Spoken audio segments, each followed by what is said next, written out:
পশ্চিমবঙ্গের সবচেয়ে জনবহুল জেলার নাম উত্তর চব্বিশ পরগনা, যার সদর দপ্তর বারাসাত।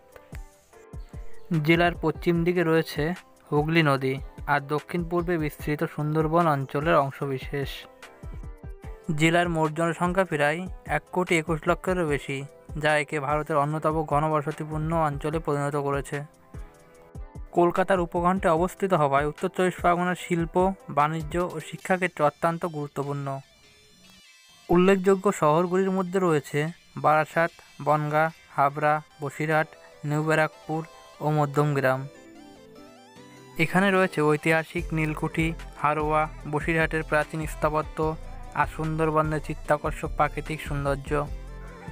অর্থনীতির মূল ভরকেন্দ্র হল কৃষি, মৎস্য ও ছোট শিল্প। পাশাপাশি বিভিন্ন ধর্ম সাংস্কৃতিক মিলনকেন্দ্র হিসাবে উত্তর চব্বিশ পরগনা এক অসাধারণ উদাহরণ। তাই বলা যায় উত্তর চব্বিশ পরগনা শুধু জনবহুল নয়, পশ্চিমবঙ্গের হৃদস্পন্দন এক গুরুত্বপূর্ণ জেলা।